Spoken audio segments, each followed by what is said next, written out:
Saudi বাদশার অতিথি হয়ে হজ আদায়ের সুযোগ পেয়েছেন বাংলাদেশের ৩০ জন। সম্প্রতি সৌদি বাদশার আমন্ত্রণে বাংলাদেশ থেকে রাজকীয় সম্মাননায় ৩০ জন পবিত্র হজ ব্রত পালনের সুযোগ পেয়েছেন। তার ভিতরে ডক্টর আব্দুল্লাহ মাসুদ অন্যতম।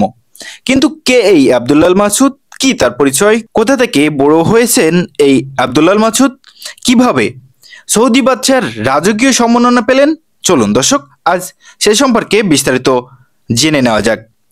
ডক্টর আব্দুল্লাহ মাসুদ জন্ম 1990 সালের 3 জানুয়ারি। খুবই নিম্ন মধ্যবিত্ত ফ্যামিলিতে জন্ম ডক্টর আব্দুল্লাহ মাসুদের। বাবা ছিলেন শেখ ফরাদ হোসেন, একজন স্কুল শিক্ষক। 3 ভাই বোনের মধ্যে ডক্টর আব্দুল্লাহ মাসুদ ছিলেন মেজ। খুবই ছোটবেলা থেকেই ছিলেন অনেক মেধাবী এবং স্বপ্নবাজ একজন তরুণ।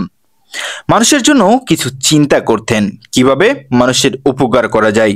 তার স্কুল জীবন শুরু হয় 122 নম্বর সরকারি প্রাথমিক বিদ্যালয়ের হাত ধরে। এরপর তিনি পাথাখালী ফাজিল মাদ্রাসা থেকে দাখিল এবং আলিম পাশ করেন। টানাপোড়েনের সংসারে আজকের এই মাসুদের জন্ম না হলেও হতে পারত, কিন্তু তার অদম্য মানসিকতা তাকে ঢাকা বিশ্ববিদ্যালয়ে ভর্তির সুযোগ করে দেয়।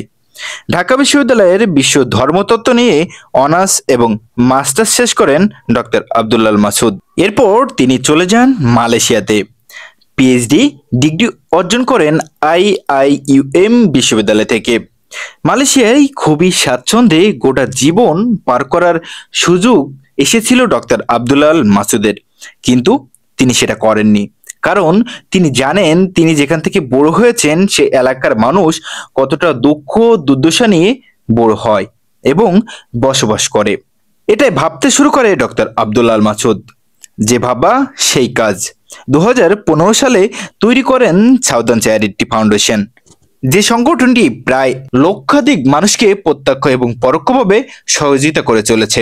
তিনি বর্তমান নর্থ সাউথ বিশ্ববিদ্যালয়ের অ্যাসিস্ট্যান্ট প্রফেসর হিসেবে কর্মরত আছেন।